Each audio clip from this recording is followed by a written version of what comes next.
My name is Jessica Holyfield. I'm a professional dancer, professional dance choreographer, and dance educator based out of the southeast of the United States. And we're taking a look at my final XG move number 2 with my final member. This is Harvey. So I have seen all the other members at this point, and all of them brought different styles. I would say the only exception was some of my more recent ones. I think it was Jurin, and then I don't remember who the other one was, but the choreography was Jojo Gomez. So it was May J. Lee and Jojo Gomez. They do have some overlap, but all the other ones were very distinct and very different. So I am looking forward to this one. I am hopeful that we get to see a different style represented, because that's made me really enjoy what to look forward to as I watch more group content from XG. So we're gonna go ahead and take a watch.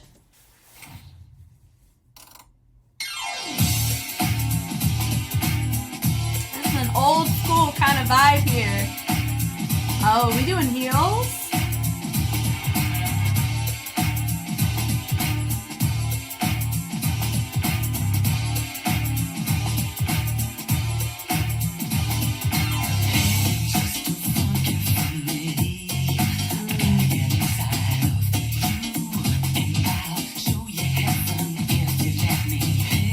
Wow.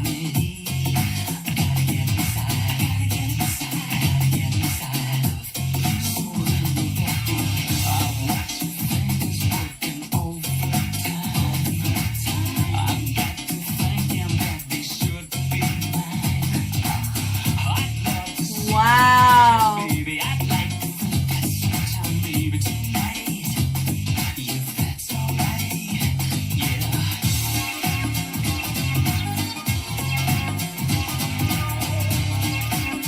This is so impressive. She makes it look very easy. And people think that doing heels is easy. It is not. That was a great moment.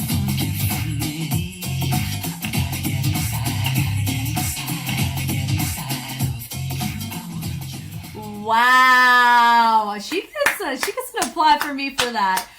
So I did look. Yanis Marshall choreographed this, and with Yanis, he reminds me of, like, his energy a lot of times can be similar to how when Jojo Gomez like really goes for it in this like very animalistic, sensual. Here, Yanis can swing in like a conservative way, a tasteful way, and like that kind of animalistic, sensual way. This was very well done. I think how she did it, very impressive. I would say out of all of them, now I'm a fan of Spella, I'm a fan of Galen's choreo. I love those choreos. When it comes to like the way to make it look so easy, Harvey, I think, takes it for the one who made her choreography look the most natural. This was very, very good. So like I've mentioned, doing heels is a very different game when it comes to your weight shifts, your posture placement, how you get into anything on the floor to standing, your turns, everything is different. I will say, if you've trained in more studio background, like a studio style, because I don't equate street styles as a studio style, because they were incepted in the streets and in pockets of communities with different culture. Studio styles are like ballet and jazz and I would say modern. You know, a lot of those that you see infiltrated or represented in those studio circuits, that would be what I would call studio style. For this, those styles can translate well into this, because with point, like, you have to completely shift where your weight goes. So you're used to having to troubleshoot where your weight goes between going on flat to going on point.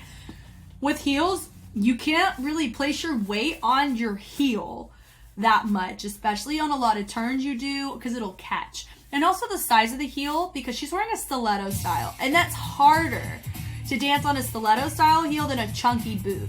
They recommend this type of shoe for ones who are more comfortable. It also looks like she's wearing stilettos with a sock. It doesn't look like it's all one, like an ankle boot, which is even more impressive if that is actually the case.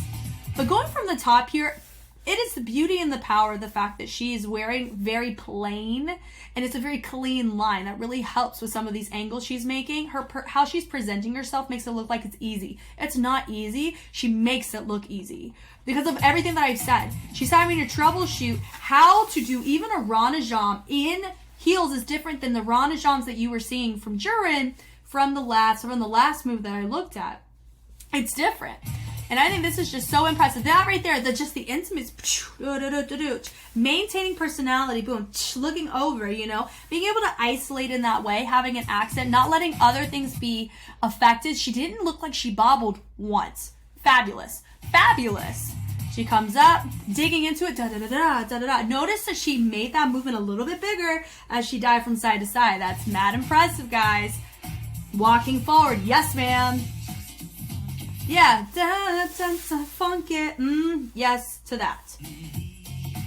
Dipping into that was really fun. Notice whenever she's going here, do. Notice the camera as it pans out. Her transitions, everything feels very proper in terms of how much energy she's putting into it. Because of the type of track it is, there's not a ton of timbre, a ton of layers to have to justify. There's a certain there's an older school vibe about the track. And so how she's doing it is very tasteful to the level of energy that is required for this type of song. Yeah, that little you. So she's matching more so the tone of how he's singing his phrases. Even though there's those backbeats, her grooves, or how she's choosing to kind of adding that little bounce or rock into it, that is where all those other sounds are coming in. She's matching the energy of how he's conversing. And that is a really great skill that we're seeing from her. That right there. Boom. As she builds up the energy, brings it around. Does it bound over, bleeds it through with a nice angle. Notice that her positioning is great. Notice she has her angle, she has a straight line.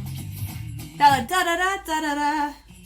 She brings it up, boom. She completes the line into the passe. My suggestion, try to point the foot, but it could be the type of shoe she has that it may not be possible. She did a great job differentiating between those two moments, but it was great to build it there. There, it was clear to do with the double tick. Through down. Now this is sensual, but it's playful. This is a sensual playfulness, and I kind of talked about this. There's like sensual flirty, and then there's a playful flirty, right? And I think like she does a good job on the sensual side. Jurin does better on the playful flirty side, And this is and I think it comes in how you demand with your presence and how you sink into some of these postures. The digging there, that bump. I will say if we really saw more energy, she was very strong and stable in her lower half, but it did feel a bit disconnected compared to the upper body. Could be because it's a stability risk. The moment you step out and you try to shift your weight, you are running a stability risk that you're going to lose your balance. So I think that was a really smart choice of her to not do that, to potentially compromise this entire phrase for herself. Digging down, that's an example of using the hands to help fill out the type of move that you want to do. Yeah, bump, bringing it through, bringing it around, rolling through on the knees, very nice, has a straight line. Kick, gorgeous, she kept it nice and straight. Bled it through. I will say she could have really let a little bit more of this body go as it came up, but it was still very nicely done. That right there, bump, baby, and doing like a little lip syncing there, matches the energy so well here. I hope she's an adult because I've already said this on the other moves. If this is an underage dancer doing this kind of content for me, I always have a pink flag about that, meaning it's not quite a how dare you, but it's just for me, it's just be very conscious and mindful. I always tend to let kids be kids, and we don't need them. When they're an adult, they can make this kind of choice, but children dancing to more sensual type of aesthetics, I feel is a bit... is not the most responsible thing as an educator or choreographer, because we have there's actually a term I use with some of my kids. It's just more like a respectful warning. Sometimes when you see like a 7-year-old in fishnets dancing like they need a pole. Now here's the thing. You live your life the way you live it. That's up to you. You're an adult. You can choose whatever you want to do. Do not ask a 7-year-old to be doing the same thing somebody that is employed at a strip club. they should not be doing the same things nor asked to do the same things. And when they're really young, that's a really big concern for me. The younger we go, the more of the concern it is.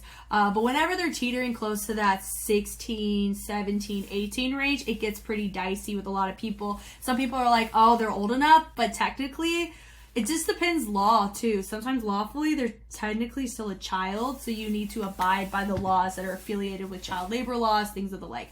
I don't know when it comes to abroad and what's deemed an adult abroad, but in America, 18 is the age. I would even say some classes they don't even allow under 21 because of the nature of it. Here, Yanis's classes, some of them can get pretty dicey, and there really ain't no business having a 14-year-old in a Yanis class. But if you're 18, 19, and that's the kind of style that you want to pursue, then you have every right to pursue it, and that's fine. So I'm hopeful that Harvey is of an appropriate age to be able to do this, because it doesn't discredit the fact that she does it well. She does it very well. I just want us to maintain an appropriateness to allowing her to stay her age, you know. And I think that's something that not enough, being very real, at least in my neck of the woods, not enough choreographers and educators talk about that enough, because I've seen the results of what happens in the studio space whenever you let children be compromised into certain overly sensual concepts, and it's really not good. From a case study standpoint, from a psychology standpoint, it's just not healthy. And it shifts how they view things in the future, especially when authority asks it of them. So, but going back to here, Harvey, freaking phenomenal in how she's doing this. She's doing this so well. The fact that I'm bringing up the topic of, I hope that she is of age, because I can truly appreciate this in its fullest context and degree, and I'm going to treat it as such until told otherwise. But she's doing a great job. That bleed through into the melt. People do not understand how tricky it is to turn. But that was mostly like a quarter turn. That was still very well done. Very seamless. When you do a turn, an extension of any kind, because you're on a heel, very different in your weight and where you have to put it. It goes back to the note I made it on one of A-Tease's videos. Where you put your weight, it's always suggested to put it on the ball of the foot and the index toe. But the ball of the foot where the big toe and the index toe are, and not really the pinky, because you want to avoid sickling. So, but it really appears that she's putting it in the right place. Yeah. And you can tell based on how she comes up, you can tell based on where the ankles are positioned, where she's putting her weight. So she's doing a fabulous job.